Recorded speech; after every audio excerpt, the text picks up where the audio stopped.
방송에서 제공하는 투자 정보는 투자 판단에 대한 조언입니다. 방송에서 제공하는 주식의 가치, 가격 상승 및 가격 하락에 대해서는 방송사에서 보장하지 않습니다. 시청자 여러분 안녕하십니까. 오늘장 내일장 1부 출발하도록 하겠습니다. 서정덕입니다. 전일 미국 시장이 많이 흔들렸습니다. 나스닥 기술주 중심으로 특히나 낙폭이 컸던 상황인데 이유는 애플이었습니다. 애플8 쇼크가 있었고요. 우리 시장도 지금 장중 한때 2030포인트대까지 밀렸던 거래소 시장입니다. 지금은 양시장 모두 1% 안쪽까지 낙폭을 줄이며 어느 정도의 기관 매수에 힘입어 급락을 면하는 모습들이 보여지고 있는데요.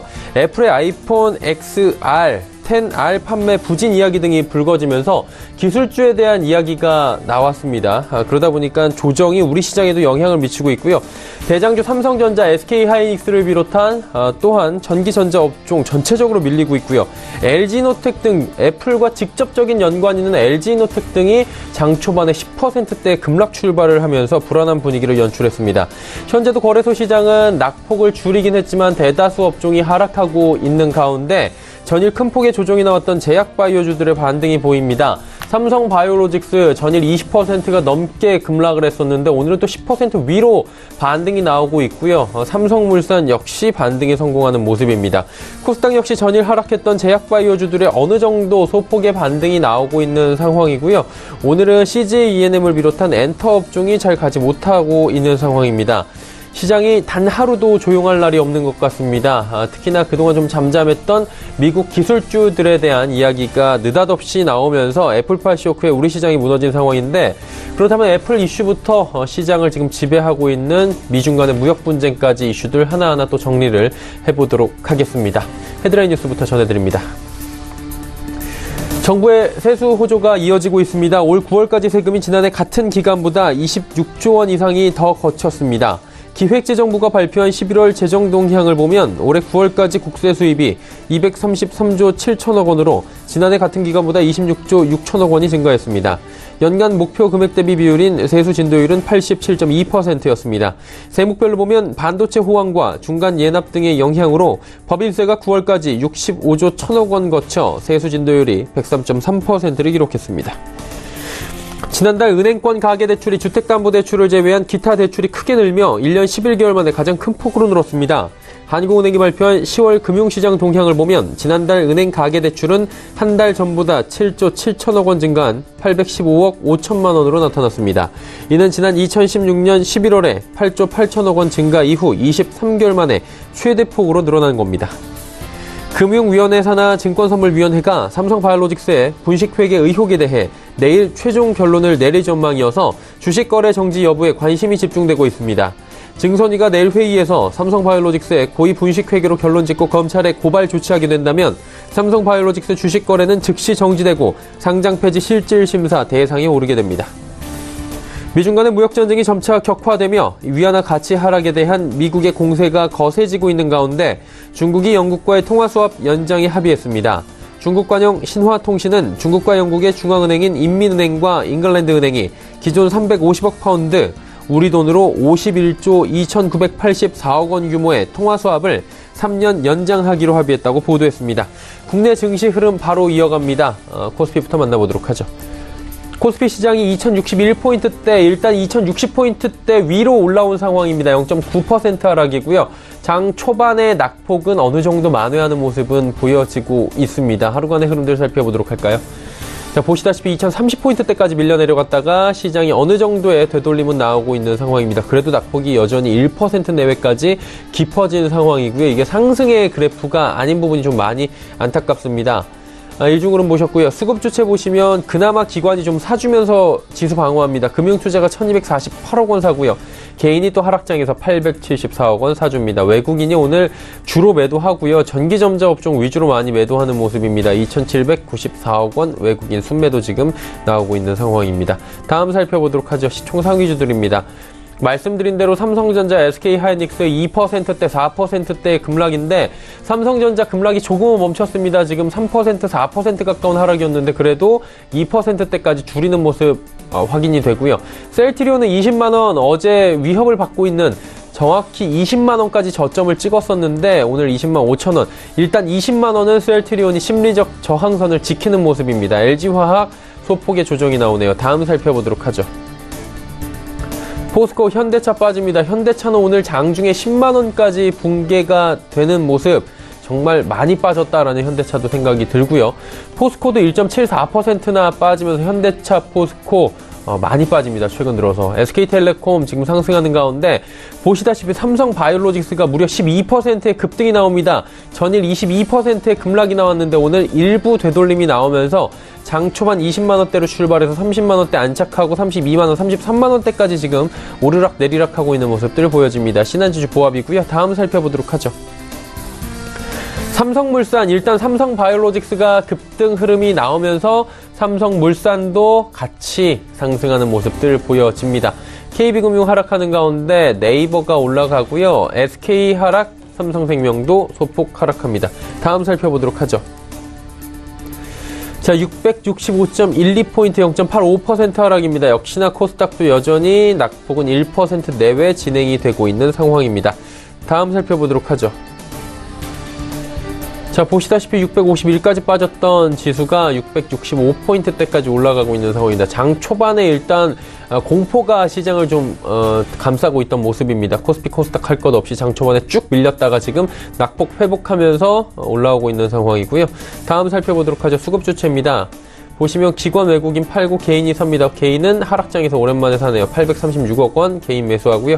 기관 외국인 팔고 있는데 특히나 연기금 매도 동향 보셔야 됩니다. 연기금 포트폴리오 변경 중이다라는 기사들 지금 많이 나오고 있는데 코스닥 시장에서 연기금 오늘도 136억 원 팔고 있는 상황이고요. 중소형주들 팔고 대형주로 지금 매수하면서 갈아타는 포트폴리오 전략이다.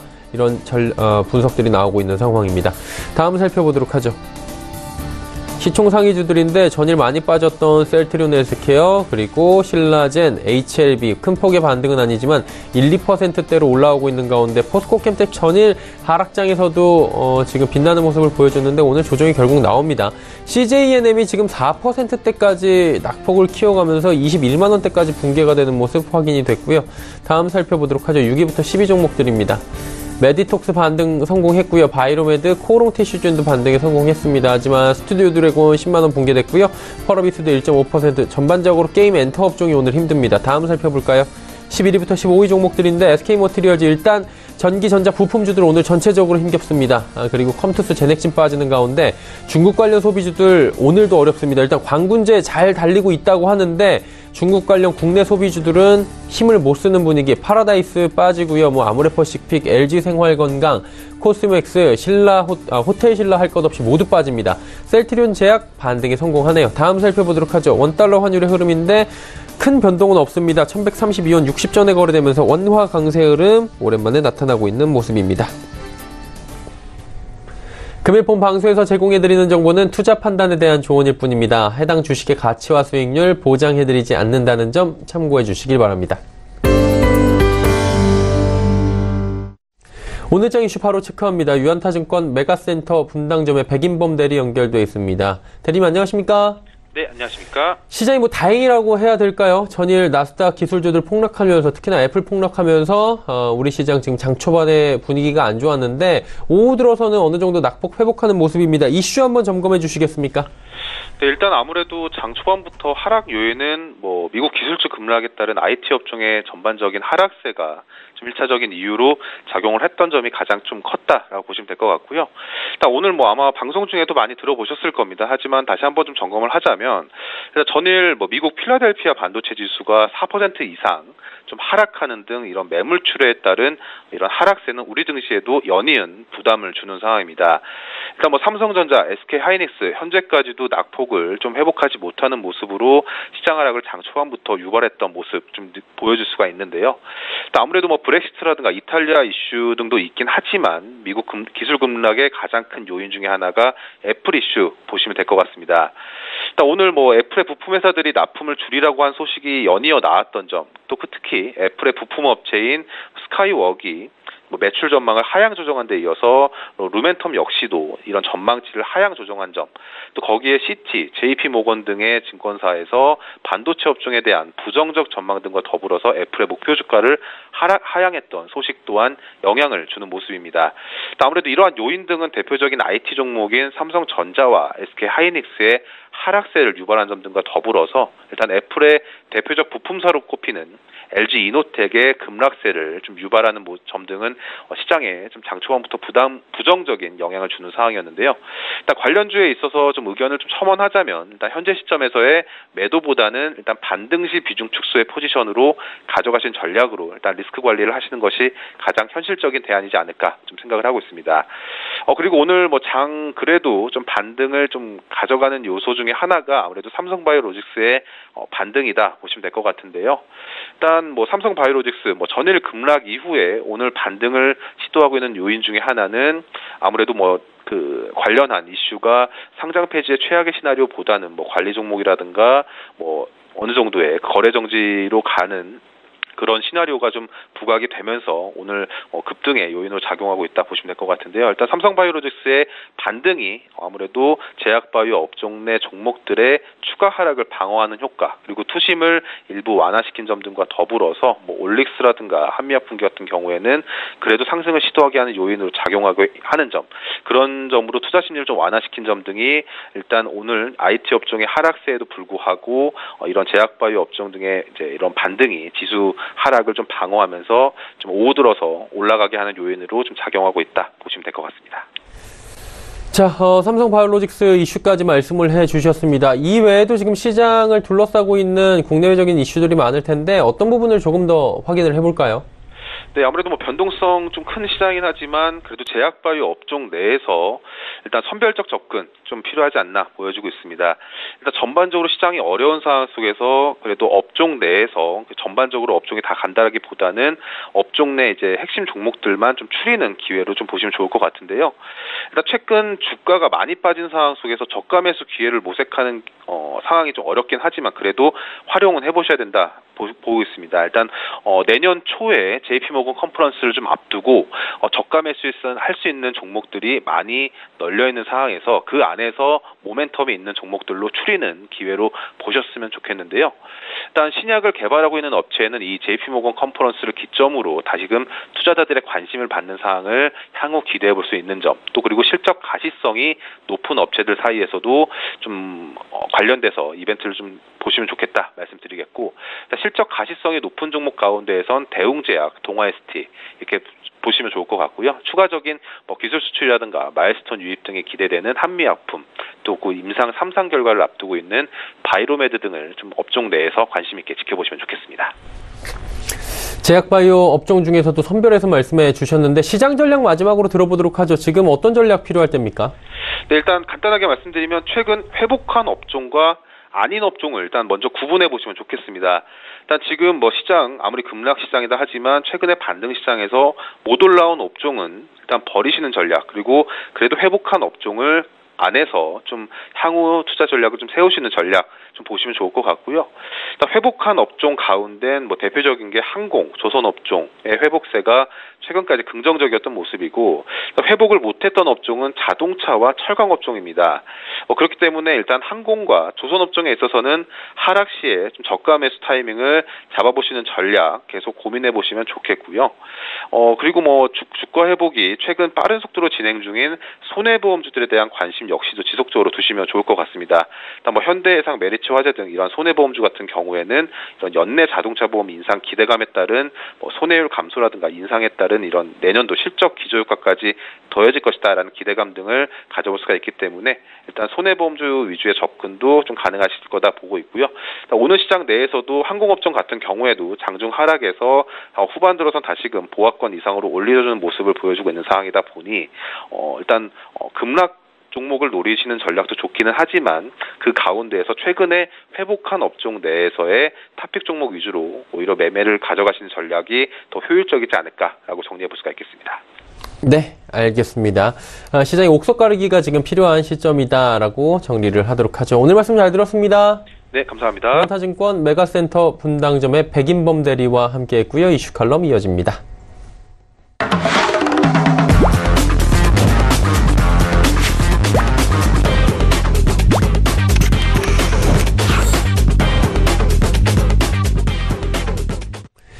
미중산업경제연구소 조용찬 소장과 함께 이슈 칼럼 이어가 보도록 하겠습니다. 소장님 안녕하십니까?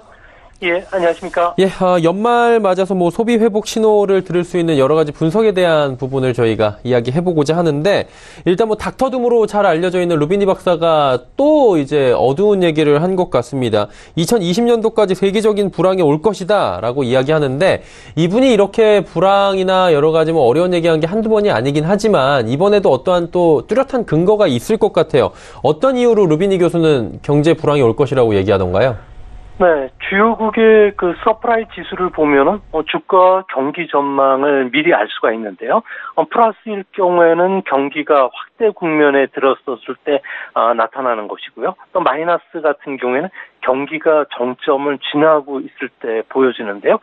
세계 불황의 발소리가 아무래도 들린다는 것은 서프라이 지수가 마이너스권에 들어가면서 경기 감속이라든지 기업 수익에 대한 신중한 전망이 늘어나기 때문에 그런데요. 이 때문에 탄광의 카나리아라는 이야기를 듣고 있는 루비니 교수 같은 경우에는 2020년까지는 세계적 불황이 올 것이라는 좀 비관적인 전망을 좀 내놨습니다. 확률은 그렇게 높지는 않지만 그 근거로 들었던 것은 10가지 사유를 들었는데요. 아무래도 2020년도에 들어가면은 미국의 재정 부양 효과가 사라진다는 거고요. 최근 들어와서 달러화 상승에 따른 나쁜 물가 상승 압력이 커지고 있다는 점. 그리고 무역 전쟁에 따른 성장 둔화가 이제 내년도부터 나타나기 시작한다는 점. 그리고 연준의 금리 인상뿐만 아니라 중국의 경기 경착륙 위협. 여기에 이탈리아의 포퓰리즘 정책에서 보듯이 유로존의 제도도 지금 미비가 되어 있는데요. 이 부분이 경제에 영향을 끼친다는 거고요.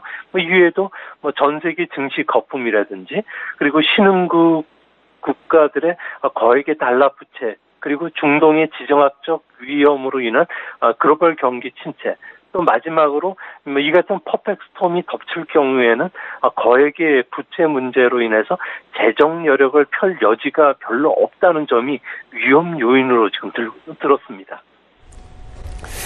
이 교수님 말대로면은 당장 1, 2년 안에 지금 눈앞에 코앞에 닥쳤다는 건데 그 확률이 지금 그렇게 높진 않다라고 말씀해 주셨는데 실질적으로 어느 정도의 가능성이 보이십니까? 네, 4분기 선진국 경제는 완만한 감속이 예상이 되는데요. 아무래도 미국과 중국의 성장률이 3분기보다는 좀 나빠질 것으로 보여지지만 여전히 일본이나 유럽권의 성장은 좀 회복될 것으로 보고 있는데요. 앞으로 1, 2년 정도는 세계 경제는 완만하게 감속하지 경기 후퇴 리스크는 좀 작다고 생각이 됩니다. 이같이 보는 건가는 아무래도 예상 밖의 경기 둔화가 찾아온다면 FRB 같은 경우에는 지난 2015년 이후부터 계속적으로 금리 인상을 해왔기 때문에 금리 인상을 중단할 수가 있고요. 또 금리 인하에 나설 수 있을 정도로 금융 정책 면에서 대응의 여지가 상당하기 때문에 그렇습니다. 또 다른 이유는 중간 선거 결과 인프라 투자를 확대할 것을 공약을 내건 민주당 같은 경우에는 공화당과의 정치적 타협점만 찾는다면은 경기 부양 효과를 되살릴 수가 있는 거고요. 중국도 무역 전쟁에 따른 악영향을 피하기 위해서 소득세 인하 같은 정책 그리고 호구제 개혁, 자동차 구입 시 세제 혜택뿐만 아니라 교통이나 인프라와 관련된 투자를 계속적으로 늘리고 있기 때문에 이런 재정 정책들이 준비되고 있다는 측면에서 앞으로 1, 2년 정도는 세계적인 경기 불황이 찾아올 확률은 극히 낮은 것으로 보여집니다. 미국 같은 경우에도 지금 결국에는 그 트럼프의 재정 확대 정책에 중간 선거 이후에 좀 제동이 걸리지 않겠나라는 측면이 강한데 그러다 보면 확장 국면이 끝나는 거 아닌가 이런 지금 여러 가지 얘기들도 나오는데 이 부분은 어떻게 보십니까? 네, 미국의 3분기 GDP 성장률은 정기 대비 연율로 3.5% 여전히 고속 성장을 하고 있는데요.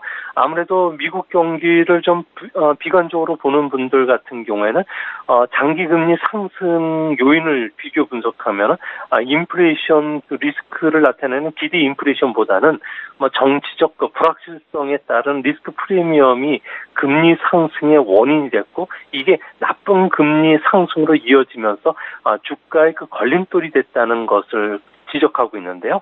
이번에 중간 선거에서 여소야대 정국이 됐던 만큼 앞으로 미국 경제 같은 경우는 추가 감세가 어려워진다면 2020년에는 성장률은 지금보다 1%포인트 정도 하락할 것으로 보이지만 민주당이 인프라 투자를 공약으로 내걸었던 만큼 미국 경제는 여전히 2% 정도의 순항은 충분히 이어갈 수 있지 않을까 보여집니다.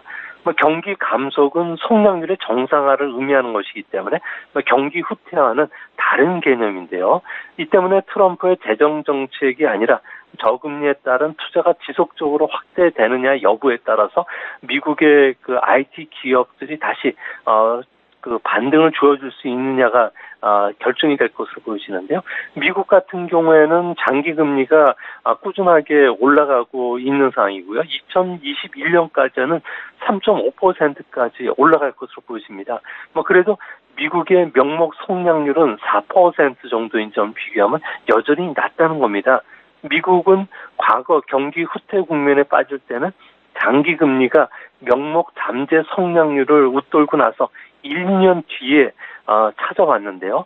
이런 측면에서 보면은 2020년까지는 미국은 경기 확장 국면을 이어갈 수 있을 거로 보여진다는 점에서 지금 미국의 IT발 주가 하락은 단기에 그칠 가능성이 크지 않을까 보여집니다.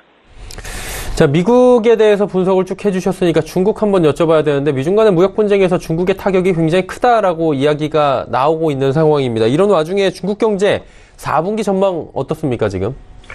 네, 중국 경제는 4분기에는 성장률이 아무래도 6.3% 정도까지 떨어질 것으로 보여지는데요. 경기 선행 지표라고 할 수 있는 리커창 지수 같은 경우에는 최근 들어와서 하락세로 돌아섰고요. 이 때문에 수출을 비롯해서 개인 소비, 투자 지표가 하락세가 좀 뚜렷해질 것으로 보여집니다. 문제는 보이는 손인 중국 정부가 직접 나서서 경기 하락을 막기 위해서 개인 소득세 감세 정책을 올해 10월 달로 앞당겨서 실시를 했고요. 인프라 투자도 현재 조기 착공을 하고 있기 때문에 중국 경제가 급속하게 경착륙 갈 가능성은 낮을 것으로 보여집니다. 다만 재정 정책과 환율 정책을 계속 중국 정부가 쓰다 보니까 잘 쓰면 약이 되겠지만 잘못 쓰고 계속적으로 사용하면 독이 될 수가 있는데요. 이렇게 되면은 가장 큰 문제는 해외 자본 유출이 앞으로는 좀 빨라질 수가 있고요. 또 달러 표시, 채무 상한 압력으로 인해서 시중의 자금난이 더 심화될 수도 있습니다. 이뿐만 아니라 민간 기업의 부도도 지금보다 더 많이 일어나고요. 물가 상승 압력뿐만 아니라 주가도 하락 압력을 받을 거로 보여지는데요. 결국 11월에 있을 미중 정상회담에서 어느 정도 무역 전쟁을 조기 종식시키기 위한 합의점을 찾지 못했을 경우에는 중국 경제는 내년도에는 조금 올해보다도 더 변동성이 크고 경기 하락 위험이 조금 더 높아지지 않을까 생각이 됩니다. 예, 그리고 이제 중국 얘기 나온 김에 지금 광군제 얘기해봐야 될 것 같은데 또 이번에도 어마어마한 물량들이 오고 가고 있고 금액적으로도 지금 기록들이 계속 나오고 있다고 하는데 뒷이야기 좀 들어볼 수 있습니까? 네, 이번에 싱글데이 같은 경우에는 온라인 보급을 할 목적으로 만들어진 행사지만 올해 단 하루 만에 무려 우리나라 원화로 35조 원이 넘는 매출을 기록했는데요. 사상 최고치고요. 지난 10년간 비교해봐도 4만 배 정도가 급증을 했습니다. 나이키나 유니클로, 아디다스, 애플, 샤오미 같은 30여 개의 인기 브랜드 같은 경우에는 30분 만에 무려 160억 원 이상의 매출을 돌파하기도 했고요. 또 가장 많이 팔린 부분은 아무래도 건강 보조식품입니다. 중국제를 품질이 안 좋기 때문에 분유나 기저귀, 스킨케어 제품도 많이 팔렸는데요. 이 때문에 앞으로 알리바바 같은 경우에는 생태계 팽창이라든지 새로운 소매를 이야기를 하면서 현재 온라인 부분의 그 매출을 오프라인과 같이 연결시켜서 하는 쪽으로 지금 유도를 하고 있습니다. 아무래도 뭐 징둥이라든지 텐센트와 같은 강력한 경쟁자들의 도전이 무섭기 때문에 그런데요. 뭐 우리나라 상품 같은 경우에는 일본, 미국에서 3위로 올라섰다는 점, 그리고 또한 판매율 1, 2위가 뷰티 제품이나 의류 제품이었다는 점. 최근 들어와서 뭐 화장품뿐만 아니라 농심의 식품류까지도 계속적으로 인기를 끌고 있기 때문에 앞으로 우리가 기업들이 노력하느냐 여부에 따라서 중국 시장 공략과 관련해서는 이번에 그 해외 직판을 통해서 판매한 것 이상의 판매도 앞으로 일어날 수 있지 않을까 생각이 됩니다. 이렇게 뭐 알리바바가 엄청난 물량을 지금 팔아내고 있긴 하고요. 성장도 계속 하고 있다라고 보여지는데 이렇게 고성장이 보이는 것 같은데 지금 성장에 적신호가 켜졌다. 뭐 향후 전망에 대해서 비관적인 얘기들도 나오고 있다고 하는데 이게 어떤 내용이 나오고 있는 겁니까? 구체적으로? 네, 아무래도 싱글데이 같은 경우에는 평소 비싸서 살 수 없었던 상품을 저렴하게 구입할 목적에서 출발했지만 할인을 받기 위해서 과소비를 하는 현상들이 뚜렷해지고 있고요. 또 배송 지연뿐만 아니라 환불, 그리고 워낙 많은 골판지들이 중국 전역에 그 보급이 되면서 이를 소각하는 데 상당히 애를 먹고 있다고 합니다. 또한 그 기업들 입장에서는 이벤트 전에 가격을 슬그머니 올려놓고 정가되는 판매하는 그 상품들이 꽤 많이 속출하고 있기 때문에 그런데요. 특히 중국 내 온라인 구매 인구가 최근 들어와서 한계점에 근접하고 있다는 신호들이 많이 나타나고 있습니다. 또한 경쟁 업체 간의 치열한 판촉전으로 인해서 전자상거래가 성장세가 지금 둔화되고 있는 모습이 뚜렷해지고 있고요. 또 소비자들도 이전보다는 좀 많이 냉정해지고 또 세분화되는 모습을 보여주고 있습니다. 다양한 가격 사이트뿐만 아니라 가격 정보를 비교해가면서 합리적 소비자들이 늘다 보니까 해외 유명 업체라든지 럭셔리 브랜드 같은 경우에는 굳이 알리바바에서 사지 않고 신흥 그 전자상거래 그 사이트를 통해서 쌀 때 많이 사는 그런 모습도 보여주고 있습니다. 이제 문제는 알리바바가 새로운 소매로 성장 한계를 극복하려 하고 있지만 신흥 그 전자상거래 회사들의 약진 때문에 시장 점유율은 앞으로도 상당 부분 잠식할 것은 분명해 보입니다. 예, 알겠습니다. 광문제와 관련된 여러 가지 이야기 나눠봤고요. 오늘 말씀은 여기까지 듣도록 하겠습니다. 고맙습니다. 예, 감사합니다. 위중산업경제연구소 조용찬 소장과 함께했습니다.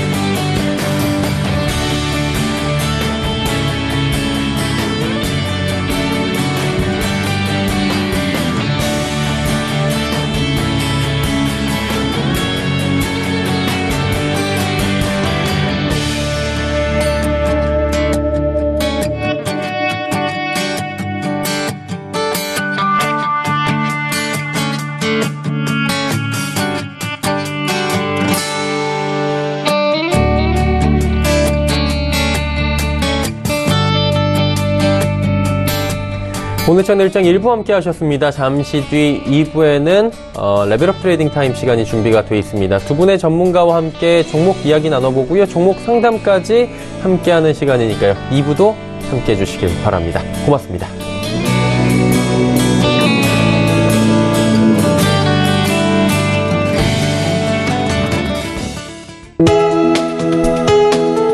본 방송에서 제공하는 투자 정보는 투자 판단에 대한 조언입니다.